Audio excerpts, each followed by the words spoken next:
पूर्ण परमात्मा पाप कर्म दंड को भी काट सकता है। अभी तक जिस भी संत व महापुरुष से मिले, उन्होंने यही बताया कि पाप कर्म फल भोगने से ही समाप्त होगा। वो प्रभु कौन है जो पाप कर्म को काट देता है, वो काल के बंधन से छुड़वा देता है। उसका क्या नाम है, पूजा की विधि क्या है? कृपया अवश्य सुनिए जगत गुरु तत्वदर्शी संत रामपाल जी महाराज के अमृत वचन। पुणात्माओं, इस प्रकार अब ये पूरे विश्व में एक अच्छी लहर दौड़ेगी, विकार रहित होंगे, और जो माया जोड़न की दौड़ लाग रही पुणात्माओं, या कति खत्म होएगी ज्ञान के आधार से। एक इंसान को जो भी मिलना है उसके प्रारब्ध में लिखा हुआ है, और वो तो उसको मिलेगा ही मिलेगा। और अब जो आप इस साधना को करोगे, जो दास आपको बताएगा, आपके भाग में ना होगा और आपको आवश्यकता होगी, वो फिर भगवान अवश्य अपने कोटि तो देगा आपको। ये सत्कर मानना।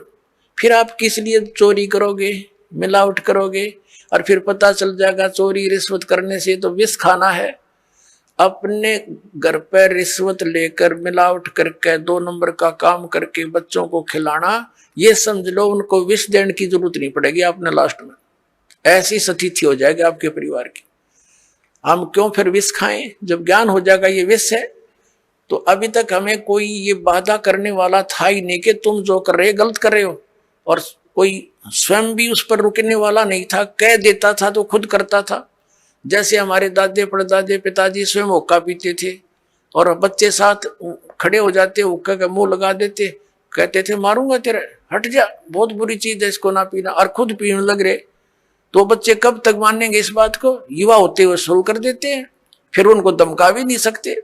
तो ऐसे ही अभी तक जितने भी ये पंथ संत थे, ये बुराइयां नहीं छुटवा सके, क्योंकि इनके पास वो वचन शक्ति नहीं थी, और ना उनके उनसे उपदेशी को कोई आध्यात्मिक या कोई भौतिक लाभ हुआ। तो अब आपको सारे काम होंगे जो भगवान किया करता है। आपको परमात्मा मिल गया, परमात्मा के गुणों में लिखे हैं, वो रोगी को सुखी करे, निसंतान को संतान दे। भाई और भी हमारे ऊपर आने वाले प्रारब्ध के दुखों को भगवान दूर करता है, इसलिए भक्ति करते थे, इसलिए परमात्मा की खोज करते थे। ये गुण है मालिक के। जैसे बिजली के गुण हैं, बिजली के गुणों में लिखा है कि बल्ब भी जलेगा, ट्यूब भी जलेगी, पंखा भी चलेगा, कूलर भी चलेंगे, और पशुओं का चारा काटने की मशीन भी चलेगी, आटा पीसने की चक्की भी घुमाती है वो। तो ये गुण है। लेकिन वो गुण कब होंगे? जब उसका कनेक्शन मिल जाएगा, तब वो फल देगी। तो पुण्यात्माओं, जैसे ये पहले जितने भी संत पंथ हैं, ये शास्त्र विदिता का मनमाना आचरण हमें दे रहे थे। ये हमें कनेक्ट नहीं कर सके उस पावर से जो लाभ दिया करती है। अब जैसे किसी ने 1 कीकर का लठ गाड़ के उसका तार बांध के पावर हाउस बना रखा हो, और आगे उसे सब कनेक्शन लिए बैठे हैं, तो उनके कनेक्शन भी लिए हुए हैं, लेकिन वो गुण नहीं हो रहे हैं जो इलेक्ट्रिसिटी करा करती है। क्योंकि इलेक्ट्रिसिटी का कनेक्शन है नहीं, वो तो कनेक्शन उसकी करके लटका बांध रखा है। तो इसी प्रकार ये शास्त्र विदिता का मनमाना आचरण करने वाले, जिनका आप कोई गुरु नहीं, जैसे श्री शिवजाल जी राधा स्वामी पंथ के प्रवर्तक, उनका कोई गुरु नहीं, यानी आगे कनेक्शन नहीं जहां से पावर आनी थी, वो तो कीकर का लठ था एक, समझ लो, और उससे फिर ये इतने तार जोड़ दिए सबने, और किसी को खक नहीं हो रहा, सारे लुट पिट कर बैठे हैं घर पे, क्योंकि इनको पता नहीं था कि ये कनेक्शन जोड़ कहाँ रखा है इन्होंने। अब दास ने बताया इनको कि वो खुद भूत बना बैठा है, शिवदयाल जी राधा स्वामी पंथ का प्रवर्तक। तुम्हारी क्या यही दशा आपकी होगी जो उससे संबंधित रहेंगे? तो आपने त्यागना पड़ेगा उसको। और दास बताता हमारा कनेक्शन कहाँ से है। परमेश्वर कबीर देव जी जो जुल्हा धाणक कहलाते थे, ये पावर हाउस है, ये अनंत कोट ब्रह्मांड के स्वामी हैं, और वही से हमारा पावर जुड़ा हुआ है। आदरणीय गरीबदास साहिब जी सीधे कबीर साहिब से जुड़े हुए थे, उनके शिष्य हुए सीधे। परमात्मा ने आकर उनको सतलोक दिखाया और वापस छोड़ा। उसके बाद गरीबदास जी के पास शीतल दास जी, और उसके बाद हमारे गुरु जी। हमारा कनेक्शन जुड़ा हुआ उस पावर हाउस से, कनेक्टेड तार है सारे, और वो पावर आपके पास पहुंच रही है। आप सबको लाभ होगा ना, कैसे हो, पावर का तो गुण है, वो लाभ देगी ही देगी आपको। तो इस प्रकार पुण्यात्माओं आप जी अब सुखी भी होगे, बुराइयों से भी बचोगे, क्योंकि आपको ज्ञान हो जाएगा। परमात्मा कहते हैं जब तक बच्चा अबोध रहता है, एक छोटे से बालक ने क्या देखा, पिताजी शराब पीता था, दादाजी भी घूंटी लगाता था, दादाजी वो एक पशुओं का भूस भर रखा था तूड़ा एक कोठे में, दादाजी दूसरे स्थान पर शराब की बोतल पी के बाकी बची उसमें छुपा देता था और पिताजी दूसरी साइड में छुपा देता था, बच्चे देखा करते थे। एक दिन उस बच्चे ने सोचा पिताजी पियो दादा पियो या तो बढ़िया चीज होगी, तू भी पी ले।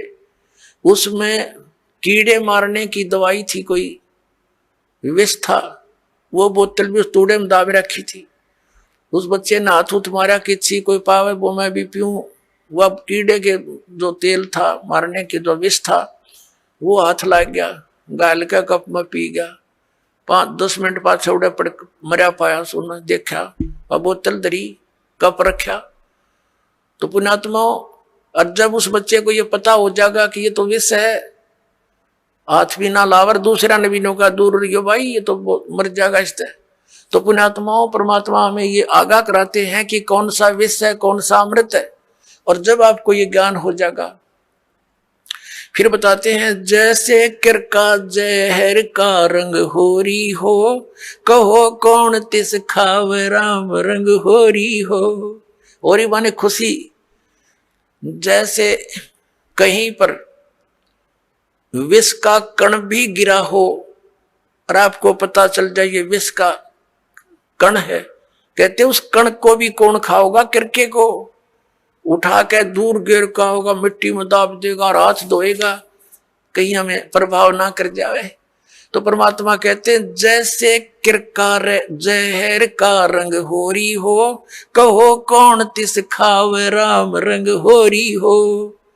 यानी भगवान के रंग में हम इसे रंग जाएंगे और फिर होरी होरी माने खुशी खुशी होगी हमारे घर में। इस प्रकार हम इन बुराइयों से बचेंगे और फिर सपने में भी नहीं कर सकते। सत्कर मान लियो पुण्यात्मा, आपके आसपास भी कोई किसी का धन पड़ा होगा, विष दिखाई देगा और कोशिश करोगे उसको उठा करके भाई किसका है कहाँ पर है, आप या उठाओगे ही नहीं। और चोरी तो बहुत दूर की बात, मिलावट करना, रिश्वत लेना, किस लिए लेते हैं हम रिश्वत, किस लिए लेते हैं हम ये 2 नंबर का काम किस लिए करते हैं। बड़ी कोठी हो, फिर दो बेटियां उनकी शादी करनी, उसमें कई लाखों रुपए का दहेज देना है, यही 2 कारण है हमारी ये। और बड़ी कार हो, ये 3 कारण है जो हमें इस सब बुराइयों की तरफ खींच रहे हैं। तो हमने अपने बुद्धिमत्ता के साथ और तत्व ज्ञान के आधार से इनको बिल्कुल कम करना है। अब लड़कियों को कैर बना रखा हमने, 2 बेटी होगी सारा कुनबा रोने लग जाता है, क्या होगा, क्यों, क्योंकि उनके ब्याह में खर्चा गणा करने लगे हम। ये समाज में बकवाद भर दी इन पिक्चरों ने। तो अब हमने इसको खत्म कर देना है। बेटी का ब्याह करना है सिंपल वे से करो, विवाह तो भगवान करके भेजा है, संयोग वही जोड़ता है। माँ बाप 2-2, 3-3 साल धक्के खाए जाते हैं, संस्कार नहीं होता, परमात्मा 1 मिनट में कर देता है। तो वो मालिक का किया हुआ होता, उसको हमने सिर्फ उनको मिलन करना बच्चों का, परमात्मा की वाणी बोल दे और सिंपल साधारण तरीके से उनका विवाह करो, जाओ, कभी कुछ नहीं दे। और बच्चों को भी ये ज्ञान हो जाएगा कुछ दिनों में कि परमात्मा देगा, उससे पूरा, उससे हमारा सफलता होगी, माँ बाप के दिए हुए से कभी सफलता नहीं होगी।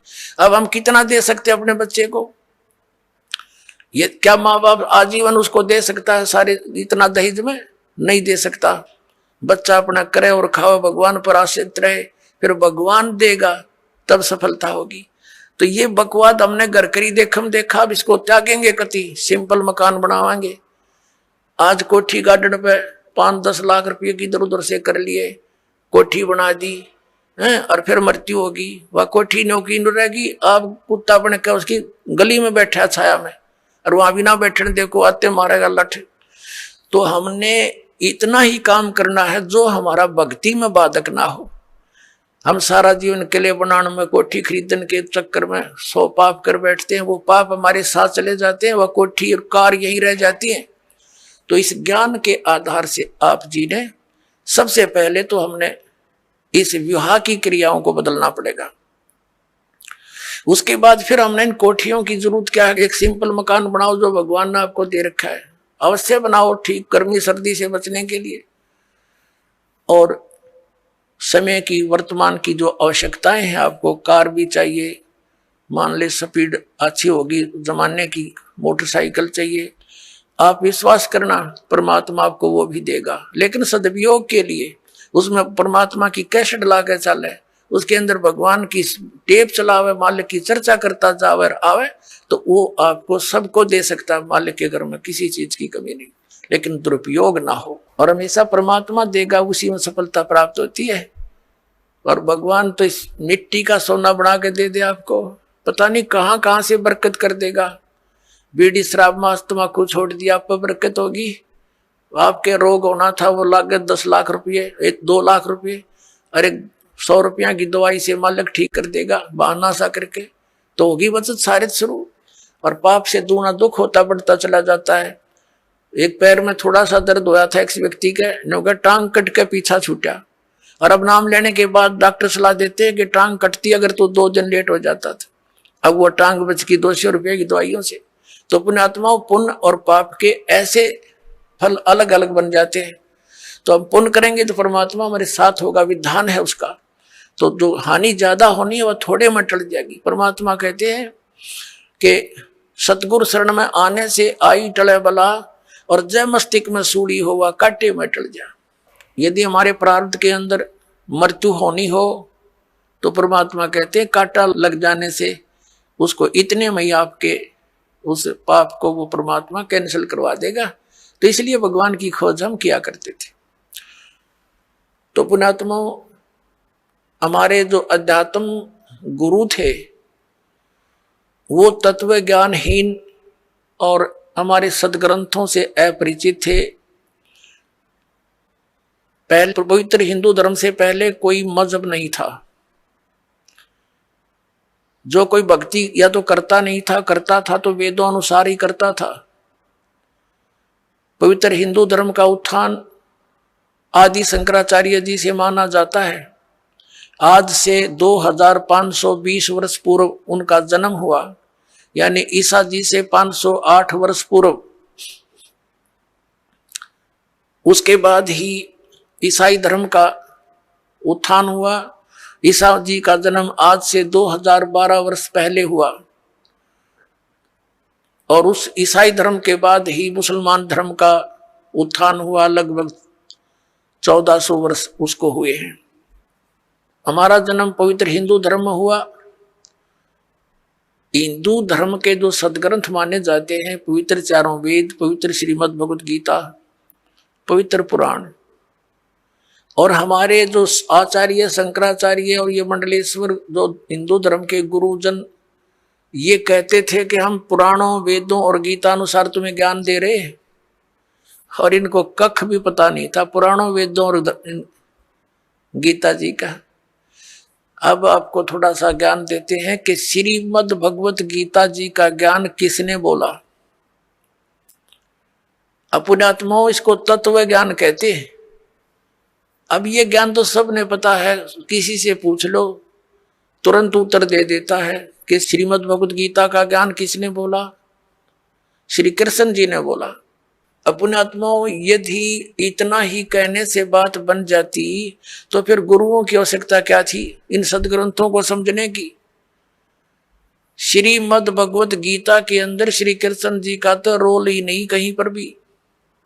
हाँ पुण्यात्माओं, ये वचन सुनोगे तो उठ पटांग लगेगी आपने, क्योंकि आप जी ने ऐसे गुरु मिले जिन्हें आज तक यो ज्ञान निर्णय करके बताया ही नहीं।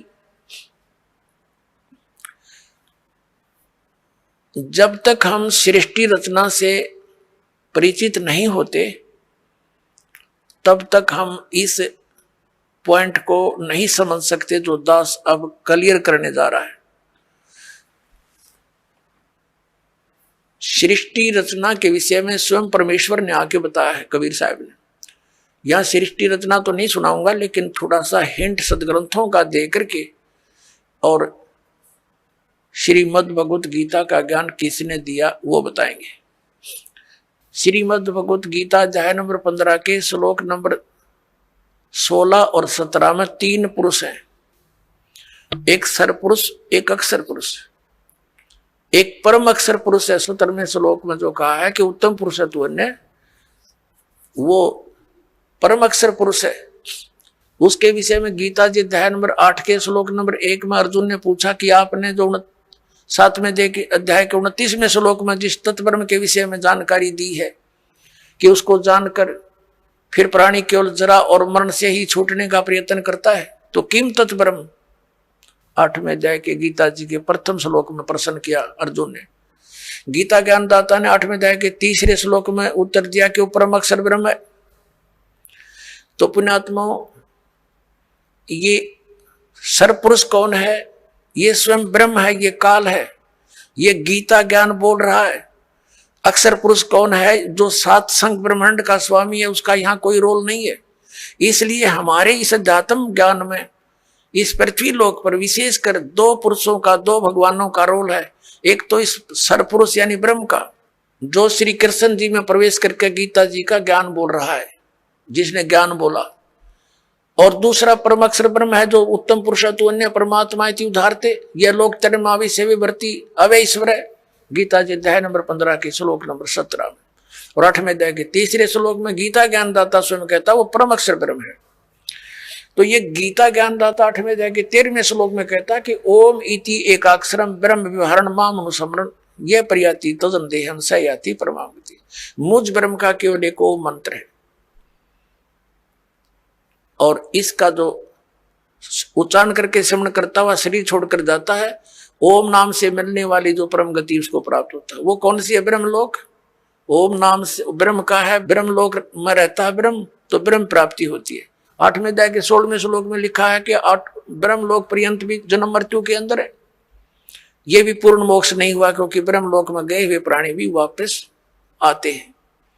और गीता ज्ञानदाता स्वयं भी कहता दूसरे अध्याय के 12वें श्लोक में, चौथे अध्याय के 5 और 9 श्लोक में, 10वें अध्याय के 2रे श्लोक में कि अर्जुन तेरे और मेरे बहुत जन्म हो चुके। इसलिए 18वें अध्याय के 62वें श्लोक में गीता ज्ञानदाता कहता है कि तू सर्वभाव से उस परमेश्वर की शरण में जा, उसकी कृपा से ही तू परम शांति को, सनातन परम धाम को प्राप्त होगा।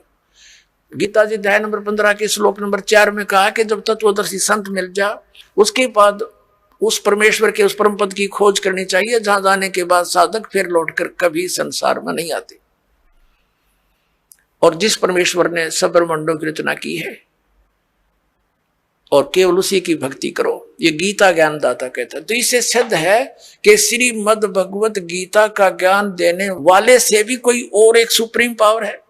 अब श्रीमद् भगवत गीता का ज्ञान कौन दे रहा? जो ये कह रहा कि मेरा एक ओम नाम है, ओम नाम ब्रह्म का है, और ये ब्रह्म कौन है? ये काल है।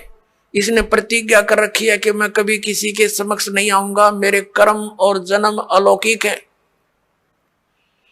गीता जी अध्याय नंबर 4 के श्लोक नंबर 9 में यह कहता कि अर्जुन मेरे जन्म और कर्म दिव्य है, अलौकिक है।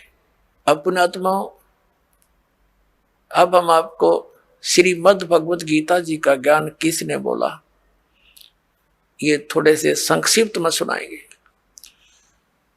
श्री कृष्ण जी का तो रोल ही नहीं है गीता जी के ज्ञान में। कैसे कि श्री कृष्ण जी युद्ध के पक्ष में नहीं थे इस महाभारत के युद्ध में, और 3 बार वो गए हैं शांति दूत बनकर, समझाने की चेष्टा की है कौरव और पांडवों को। लास्ट में यहां तक जब फैसला कर लिया कि भी एक तरफ मैं होऊंगा, एक तरफ मेरी सेना होगी, और मैं शस्त्र भी नहीं उठाऊंगा, प्रतिज्ञा कर ली। तो पुण्यात्माओं, जो महापुरुष ये कहता हो कि मैं हथियार भी नहीं उठाऊंगा, क्या फिर वो युद्ध की सलाह दे सकता है? नहीं। अब जब इसने देखा कि इसने इस काल भगवान ने ये गीता जी अध्याय नंबर 7 के श्लोक नंबर 24 और 25 में स्पष्ट करता है कि मैं अपनी योग माया से छुपा रहता हूं, मैं कभी किसी के समक्ष नहीं होता, ये मेरा अटल अनुतम अवय अनुतम यानी घटिया अटल नियम है। इससे घटिया और क्या होगा? जो पिता अपने पुत्रों के सामने नहीं आता उसमें कोई दोष है?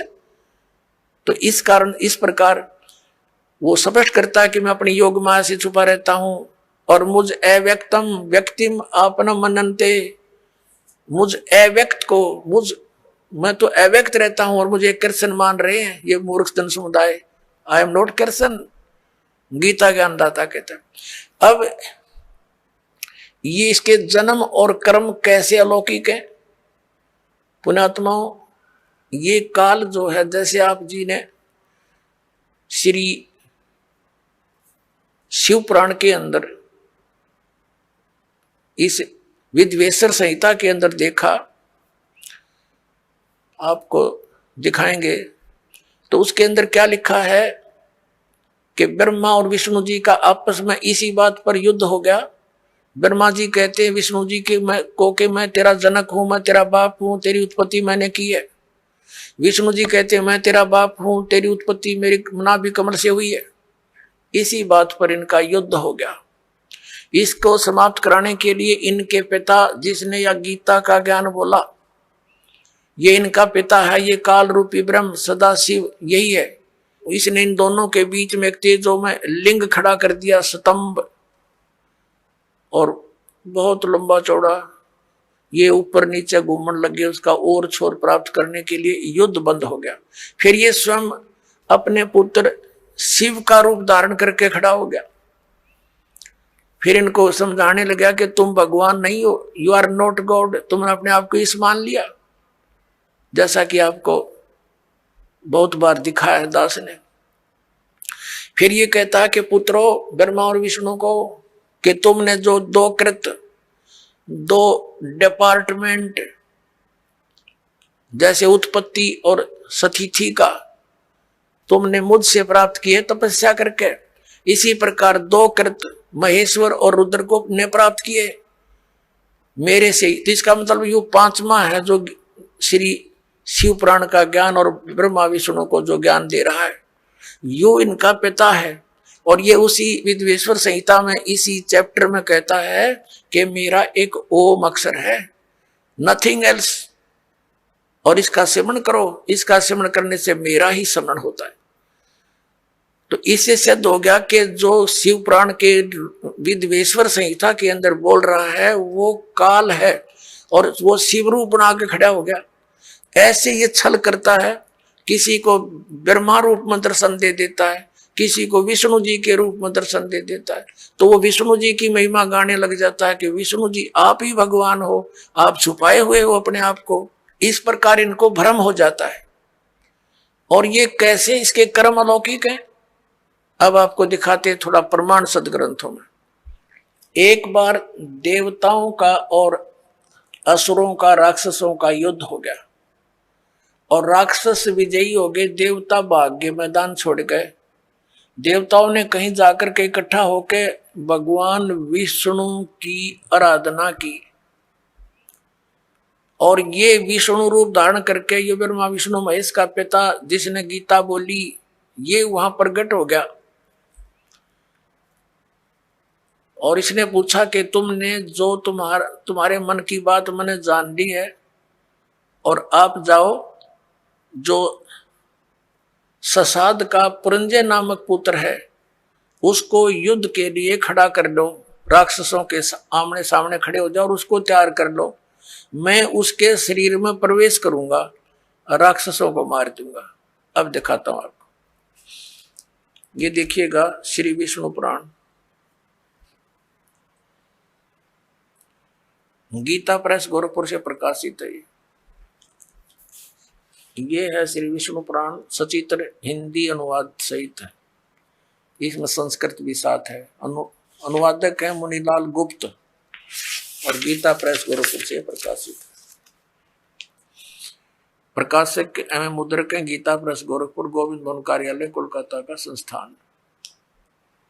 ये है अध्याय नंबर 2 और चतुर्थ अंश और 233 पृष्ठ पे ये विष्णु पुराण। अब हम आपको यहां ले आते हैं, 233 पृष्ठ पे यहां से पढ़ेंगे। पूर्व काल में त्रेता युग में एक बार अति भीषण देव असुर संग्राम हुआ, देवताओं और राक्षसों का। उसमें महाबलवान दैत्यगण से पराजित हुए देवताओं ने भगवान विष्णु की आराधना की। तब आदि अनंत शून्य अशेष जगत प्रतिपालक श्री नारायण ने देवताओं से प्रसन्न होकर कहा, आप लोगों का जो कुछ अभिष्ट है वह मैंने जान लिया है, तुम जो चाहते हो मैं समझ गया। उसके विषय में यह बात सुनिए। राजऋषि ससाद का जो पुरंजय नामक पुत्र है, उस अक्षत्रिय श्रेष्ठ के शरीर में अंश मात्र से यानी कुछ समय के लिए स्वयं अवतीर्ण होकर उन संपूर्ण दैत्यों का नाश करूंगा। अतः तुम लोग पुरंजय को दैत्यों के वध के लिए तैयार करो। ठीक हो गया। अब इसने क्या किया, पुरंजय को खड़ा कर दिया देवताओं ने समझा बुझा के, और राक्षस भी सामने हो गए। ये काल जो है उस पुरंजय के अंदर प्रवेश कर गया, क्योंकि ये 1000 भुजा का 1000 कला का मालिक है। ब्रह्मा विष्णु महेश 4 ये 16 कला के मालिक हैं, तो इसमें शक्ति ज्यादा। इसने उन सब राक्षसों को मार डाला। तो अब दूसरा उदाहरण देते हैं आपको। एक समय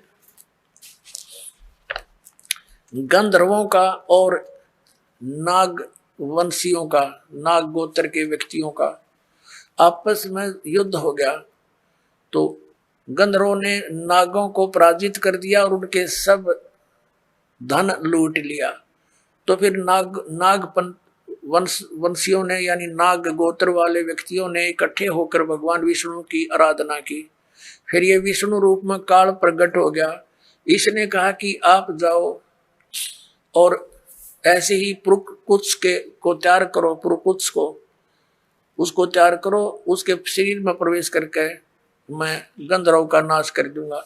अब देखो प्रमाण, ये है अध्याय नंबर 3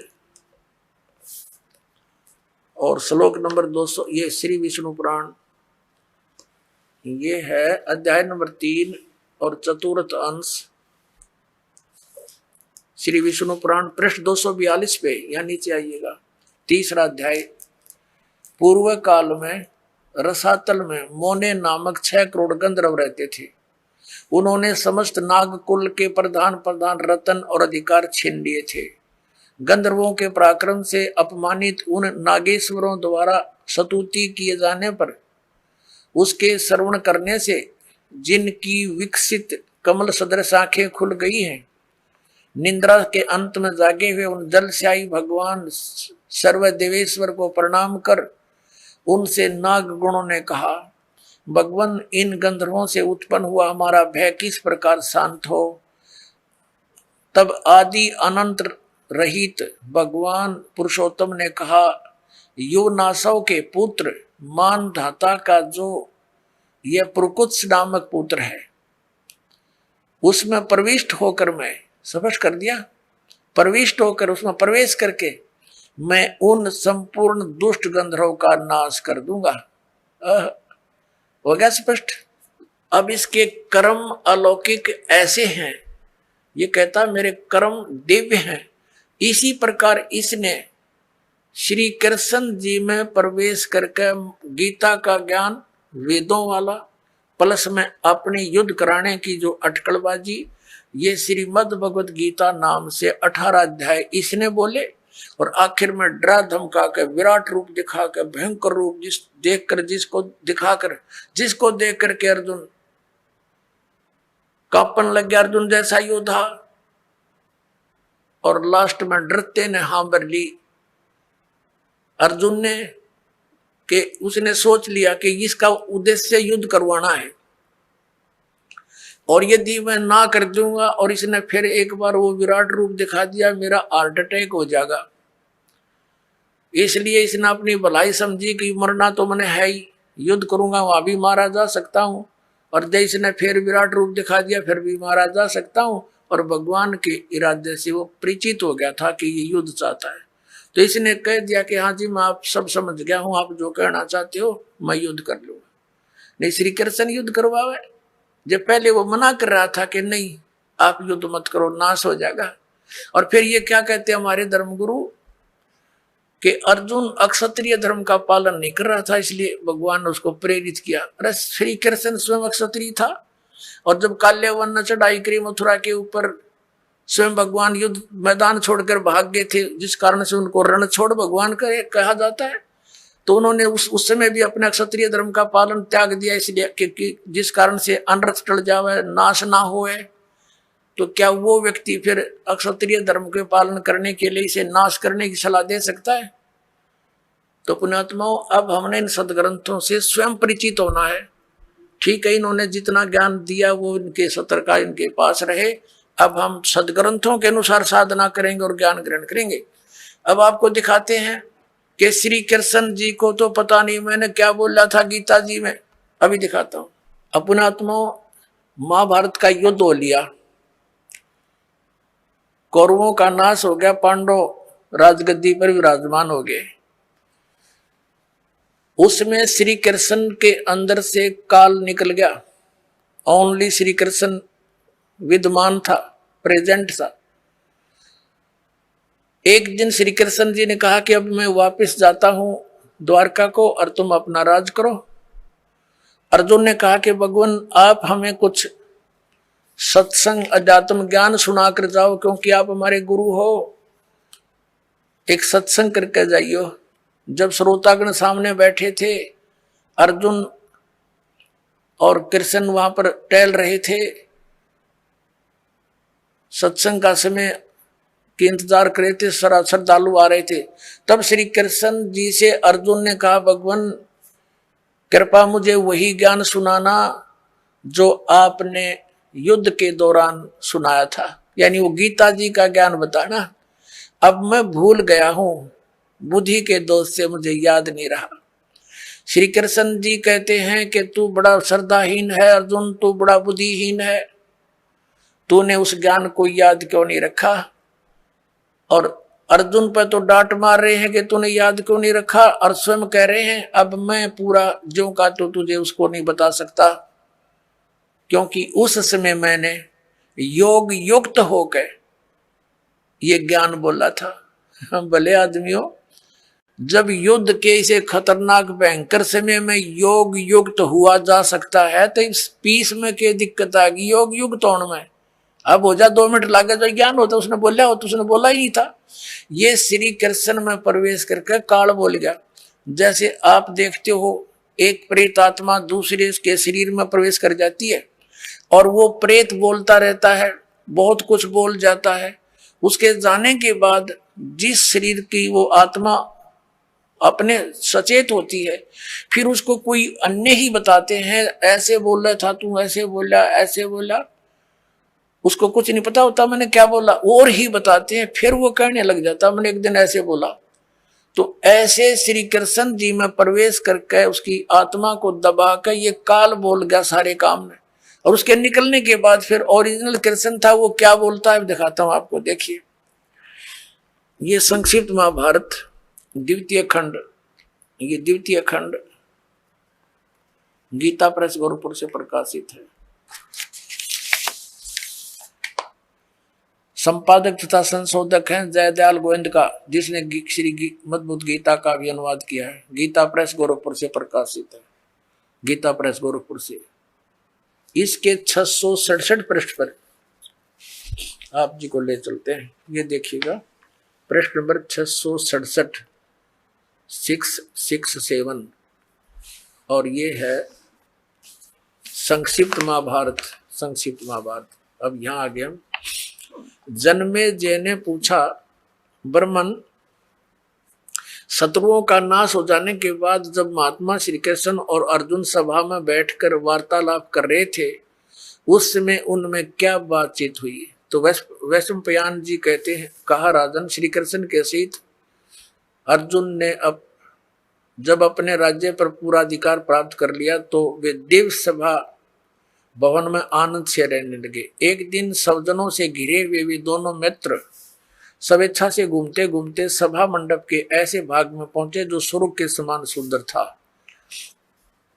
पांडुनंदन अर्जुन श्री कृष्ण के साथ रहकर बहुत प्रसन्न थे।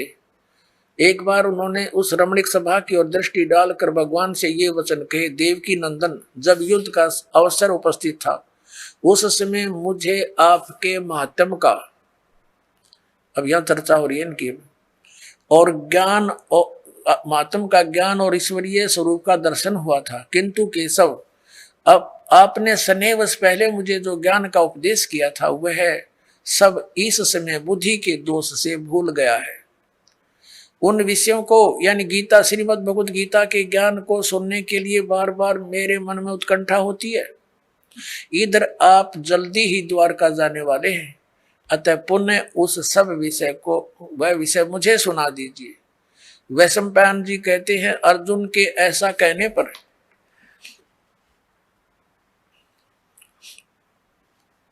वक्ताओं में श्रेष्ठ महातेजस्वी भगवान श्री कृष्ण ने उन्हें गले से लगाकर इस प्रकार उत्तर दिया। श्री कृष्ण बोले, अर्जुन, उस समय मैंने तुम्हें अत्यंत गोपनीय विषय का श्रवण कराया था, अपने स्वरूप भूत धर्म सनातन पुरुषोत्तम तत्व का परिचय दिया था और नित्य लोकों का भी वर्णन किया था, किंतु तुमने जो अपनी नासमझी के कारण उस उपदेश को याद नहीं रखा, यह जानकर मुझे बड़ा खेद हुआ है। उन बातों को अब पूरा पूरा स्मरण होना संभव नहीं जान पड़ता।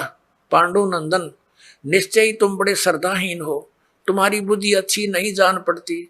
अब मेरे लिए उस उपदेश को ज्यों का त्यों दोहरा देना कठिन है, क्योंकि उस समय योग युक्त होकर मैंने परमात्म तत्व का वर्णन किया था। अब पुण्यात्माओं, अब आपके कति समझ में आ जाएगी, यु ज्ञान बोलिया किसने? श्री कृष्ण जी का था रोल नहीं गीता के ज्ञान में। अब ये खुद कह रहे हैं कि मैंने, अब जैसे ये दास आपको ये सत्संग सुना रहा है और आप मुझे 10 वर्ष के बाद पूछ लियो, जी इस विषय पर जो आपने ये सत्संग किया था कृपा फिर सुनाइयो, कभी सुन लो उसी से मैं सुना दूंगा, क्योंकि वो मैंने अपने होश हवास में सुना रखा है।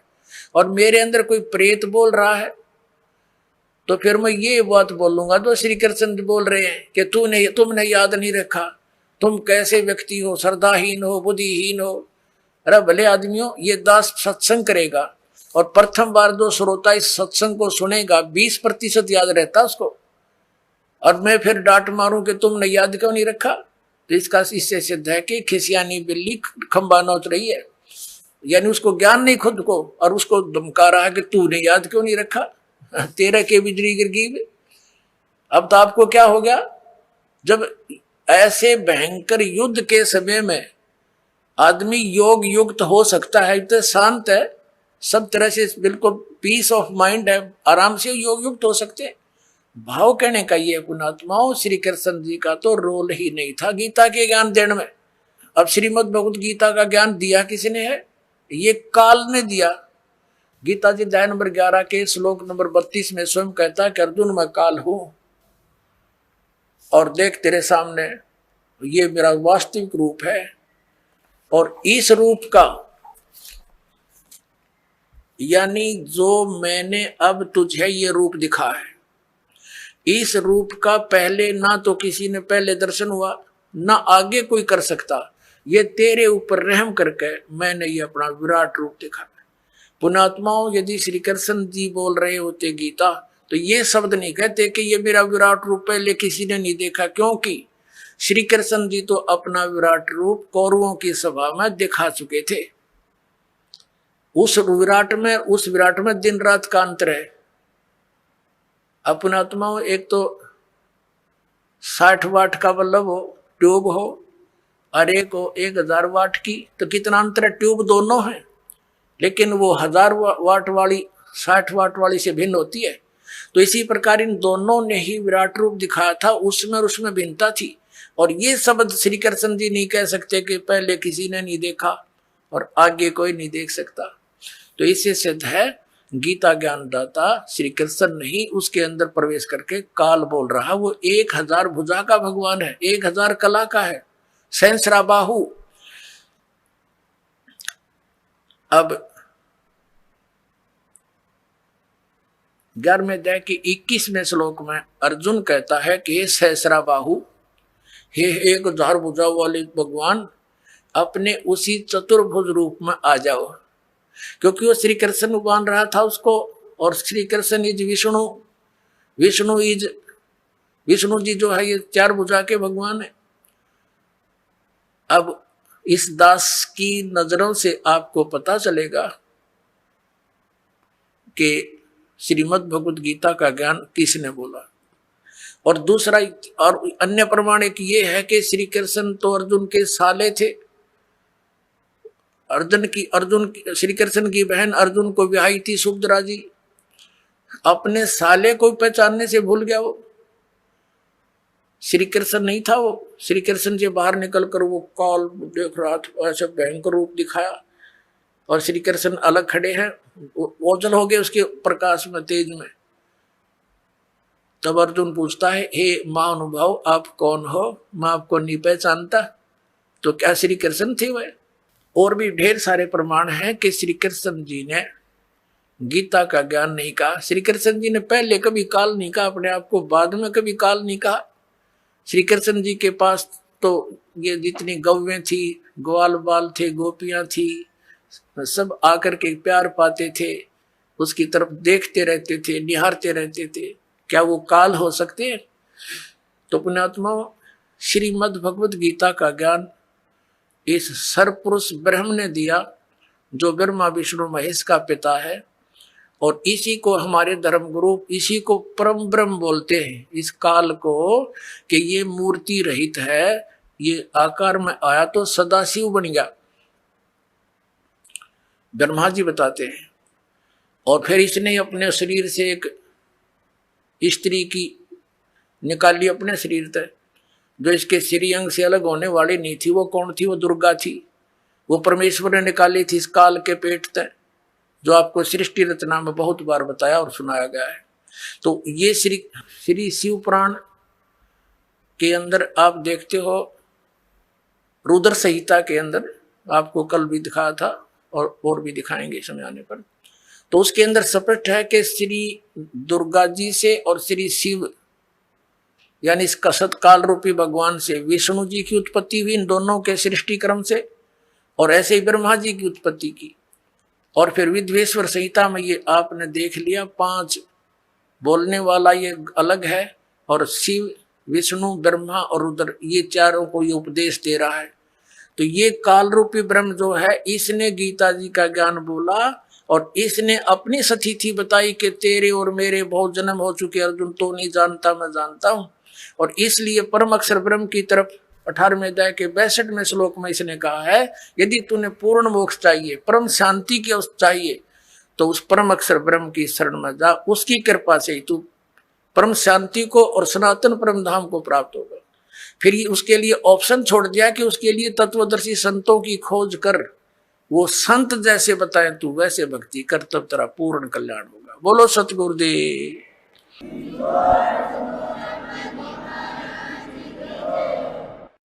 आइए अब हम उन श्रद्धालुओं के अनुभव जानते हैं जो जगत गुरु तत्वदर्शी संत रामपाल जी महाराज जी से दीक्षा प्राप्त कर चुके हैं तथा उनके द्वारा बताए गए भक्ति मार्ग पर चल रहे हैं। नमस्कार सर। सत्साई। सर क्या नाम है आपका? सर मेरा नाम रामगोपाल दास है। सर कहाँ से आए हैं आप? सर मैं सोनीपत ज्ञाननगर से आया हूँ।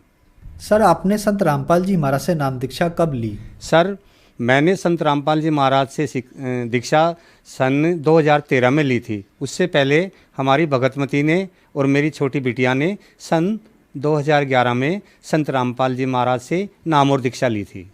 सर संत रामपाल जी महाराज से नाम दीक्षा लेने से पहले क्या आप कोई भक्ति साधना भी करते थे? जी सर, हम बहुत ही भक्ति साधना करते थे। उससे पहले मैं लगातार 30-32 वर्ष तक ये शिवजी की कांवर वगैरह भी लेके आया। 17 साल तक जय दुर्गे जागरण मंच ज्ञाननगर का मैं कैशियर रहा 17 साल तक, लेकिन उस भक्ति में हमें कोई फ़ायदा नहीं हुआ। सर मैंने पहले बहुत गुरु बनाए, हमने इतने गुरु बनाए, जहाँ पर भी जिसने जो कह दिया कि आप वहाँ चले जाइए, हम वहीं चले जाते थे। हमने दुनिया भर के गुरु बनाए, लेकिन हमें उन गुरुओं से कोई फ़ायदा या कोई लाभ नहीं हुआ। सर फिर आप संत रामपाल जी महाराज की शरण में कैसे आए?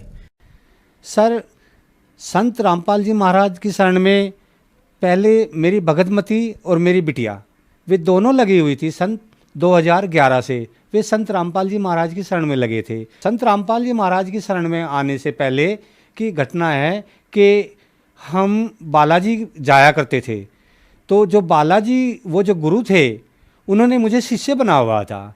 और वो गुरुजी वहाँ पर जो वो अपनी चौकी लगाते थे, उसके अंदर हमारे सर पे हाथ रख के कुछ हमारे शरीर में ऐसा प्रवेश करा देते कि वो झाड़ फूट टोने टोट के हमसे भी करवा देते थे। और उन्हें फिर, लेकिन उन्हें जब सच्चा ज्ञान हुआ, वो संत रामपाल जी महाराज की शरण में गए। एक बार वो हमारे पास आए, हमें आके कहने लगे कि ऐसा है, मैं सत्य की खोज में था और मुझे सच्चे गुरु संत रामपाल जी महाराज मिल गए हैं, आप भी सब वहीं पे चलिए। तो मुझे पहले तो उनकी किसी बातों पे ऐसा कोई विश्वास नहीं हुआ, क्योंकि हम इस दुनिया में इतना भटक चुके थे कि बार बार कभी बालाजी के पास, कभी किसी और के पास, कभी दुर्गा जी के पास, और कभी दुनिया भर की अनुपासनाएं करते रहते थे, लेकिन हमें कोई लाभ नहीं होता था। तो उनके कहने पर मेरी गुड़िया और मेरी भगतमती संत रामपाल जी महाराज जी की शरण में गए। सर आपको क्या लाभ प्राप्त हुए संत रामपाल जी महाराज से नाम दीक्षा लेने के बाद? सर, लाभ तो संत रामपाल जी महाराज की शरण में जाने के बाद हमें इतने हुए कि जिनका हम बखान नहीं कर सकते। उस मालिक की शरण में जाने के बाद, संत रामपाल जी महाराज जी की शरण में जाने के पास सबसे बड़ा लाभ तो हमें ये हुआ कि जो मेरी भगतमती है, पुष्पा देवी, वो कैंसर से पीड़ित थी, 4th स्टेज पे जा चुकी थी वो। तो कैंसर के लिए हम यहाँ पे लोगों ने हमें सलाह दी कि आप डॉक्टरों के पास जाइए। हमने पहले तो पानीपत डॉक्टरों को दिखाया, तो वहाँ पे डॉक्टर गुप्ता थे। उन्होंने कहा कि मेरे को तो 100% लग रहा है कि आपकी भगतमती को कैंसर है, आप इनकी जांच कराइए। तो मैंने कहा कि ठीक है भैया, कैंसर तो है। उसके बाद फिर हम रोहतक में गए, वहाँ रोहतक मेडिकल में दिखाया, वहाँ पे सभी जांचें कराई गई। उन सभी जांचों में भी इनको कैंसर बताया गया, और कैंसर भी इनकी दोनों ब्रेस्ट में बताया गया। तो उसके बाद सर हम वहाँ से, फिर उन्होंने हमें दिल्ली भेज दिया। हम दिल्ली गुरु तेग बहादुर हॉस्पिटल पहुँचे। गुरु तेग बहादुर हॉस्पिटल पहुँचने के बाद उन्होंने फिर हमारे बहुत सारे टेस्ट किए, FNAC की, और बहुत ब्लड टेस्ट, सैंपल, दुनिया भर के सैंपल लिए। तो वो सभी के सभी पॉजिटिव पाए गए, यानी उन सभी में कैंसर की पुष्टि हो गई। अब एक तो हमारी आर्थिक स्थिति इतनी खराब, ऊपर कैंसर जैसी भयानक जानलेवा बीमारी, हम वहीं खड़े खड़े हॉस्पिटल में रोने लगते थे। हम इतने हालात ख़राब थे कि हम कह नहीं सकते। उसके बाद में फिर हमारी भगतमती ने संत रामपाल जी महाराज से प्रार्थना लगाई कि मालिक, हम तो दिल्ली भी आ गए और दिल्ली भी इन लोगों ने हमें कैंसर ही बताया है। तो उस प्रार्थना के बाद फिर उन्होंने हमें कहा कि मालिक सब अच्छा करेंगे। उस पूर्ण परमात्मा की दया से फिर हमें GTB हॉस्पिटल से दिल्ली स्टेट कैंसर हॉस्पिटल में भेज दिया गया। हम वहाँ से दिल्ली कैंसर हॉस्पिटल गए। तो दिल्ली कैंसर हॉस्पिटल में जब हमने वहाँ पर दूसरे कैंसर पीड़ितों को देखा तो हमारा कलेजा मुंह को आने लगा, क्योंकि वहाँ पे कीमोथेरेपी और रेडिएशन और ऐसे ट्रीटमेंट थे जिनको देख कर के कलेजा मुंह को आता है। न तो उनके सर पे, किसी के सर पे बाल नहीं थे, किसी की नाकों में नलियाँ लगी हुई थी। ये सब देख कर के भगतमती बहुत ही ज़्यादा घबरा गई और हम आ गए। आने के बाद फिर कई रोज़ हम वहाँ नहीं गए। काफ़ी दिन तक नहीं जाने के बाद में तो भगतमती को इतना कैंसर बढ़ गया कि ये लास्ट स्टेज पर पहुँच गई। लास्ट स्टेज पर पहुँचने के बाद में तो फिर हम जब हॉस्पिटल गए तो उन्होंने इनका ट्रीटमेंट किया।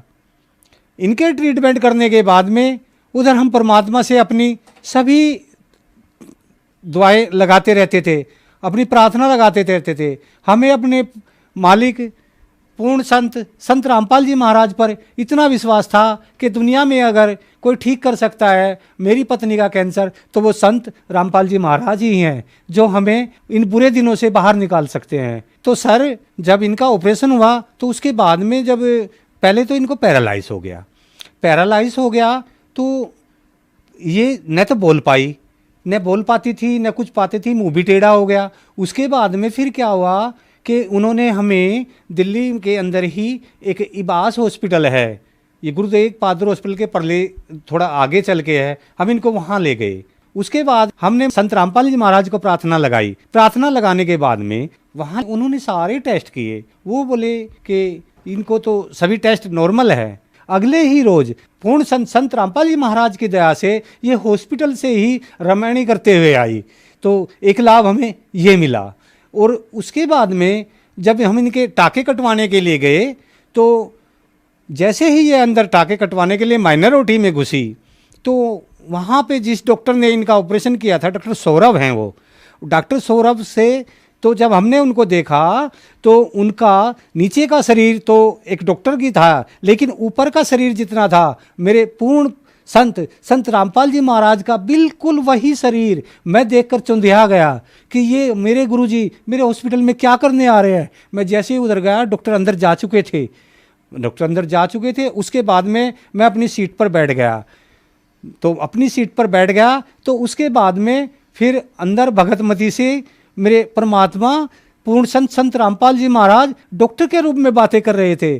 तो इन्होंने पूछा कि मैं कब तक ठीक हो जाऊंगी, मेरे टाके कटेंगे, इनमें क्या कुछ होएगा। उन्हें कहा पुष्पा जी जो आपको कैंसर था वो तो आपका चला गया, और क्या आप नहीं चाहते मुझे तो और भी बहुत काम करने हैं, मैं कहीं दूसरी जगह भी जाऊंगा, और इस दुनिया में तो रावण कैसे रणधीरम भी नहीं रहे, तो आप जो है भक्ति पे लगे रहो, परमात्मा सब ठीक करेंगे। जो ही मेरी भगतमती माइनर ओटी से टाके कटवा के बाहर निकली तो इन्होंने मुझे बताया कि आज तो अंदर ऐसा ऐसा हो गया कि डॉक्टर सौरभ वही सारी बातें कर रहे थे जो हमारे गुरुजी संत रामपाल जी महाराज जी करते हैं।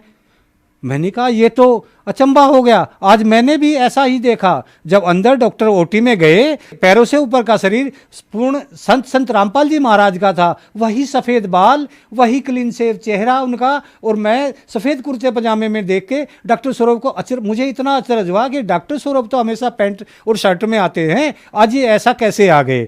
तो मेरी भगतमती ने जब ये सब बातें बताई तो मुझे इतना विश्वास हो गया, हे बंदी छोड़, आपने हमारी कहाँ मदद नहीं कर, आप हमारी मदद करने के लिए हॉस्पिटल में भी आ गए।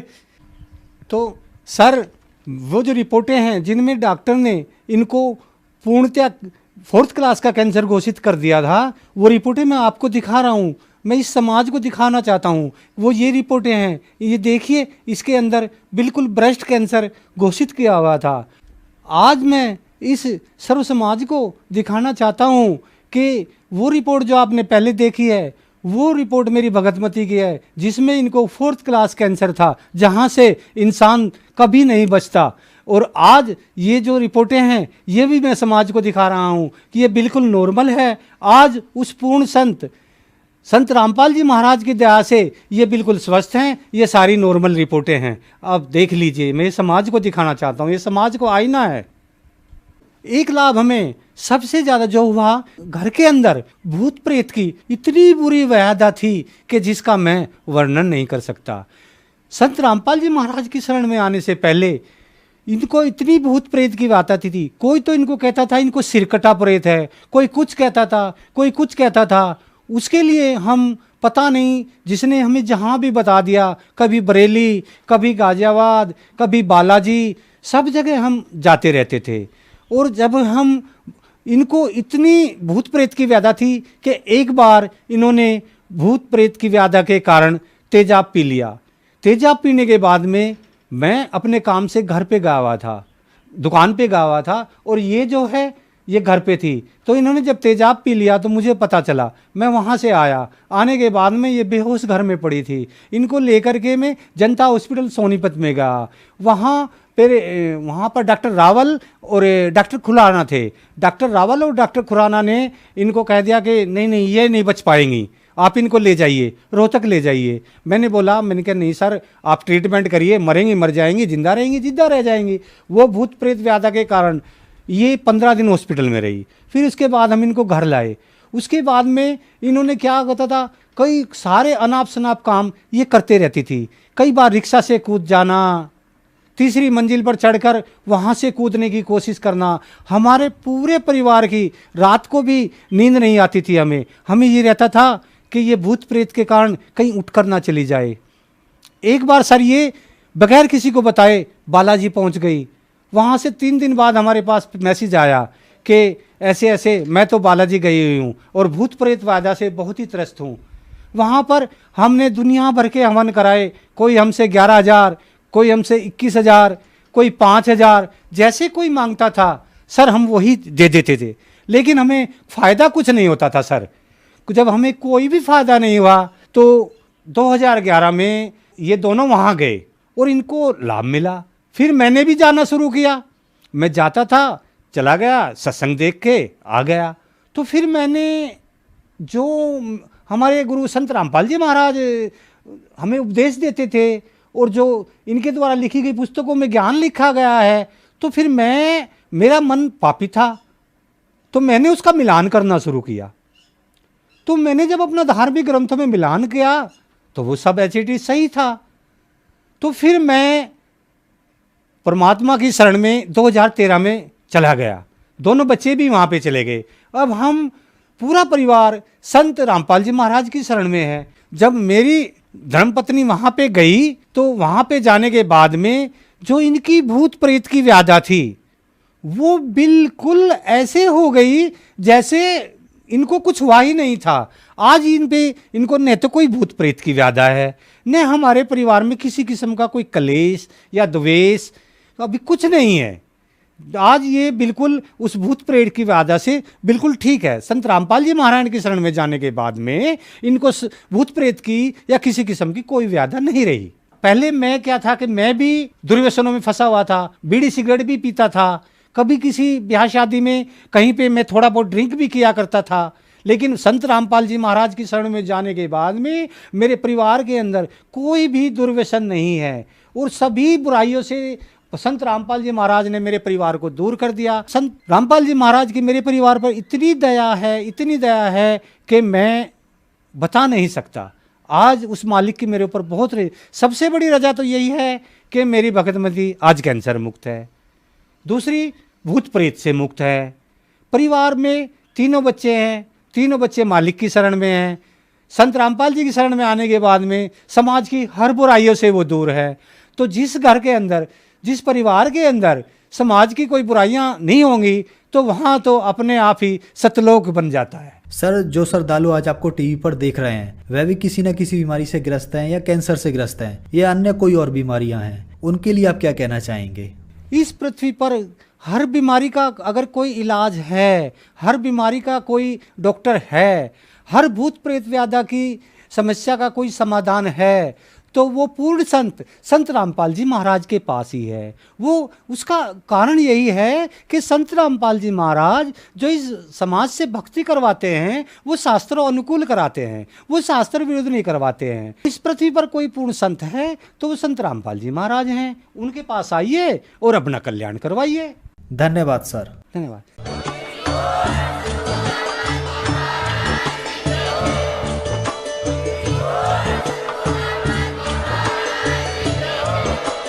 आप सुन रहे थे जगत गुरु तत्वदर्शी संत रामपाल जी महाराज जी के मंगल प्रवचन। अधिक जानकारी के लिए विजिट कीजिए हमारी वेबसाइट www.jagatgururampalji.org। संत रामपाल जी महाराज जी के शुभ आशीर्वाद से पूरे विश्व भर में 500 से भी ज्यादा नाम दीक्षा केंद्र हैं, जिन पर संत रामपाल जी महाराज जी द्वारा ऑनलाइन निशुल्क नाम दीक्षा दी जा रही है। अपने नजदीकी नाम दीक्षा केंद्र का पता करने के लिए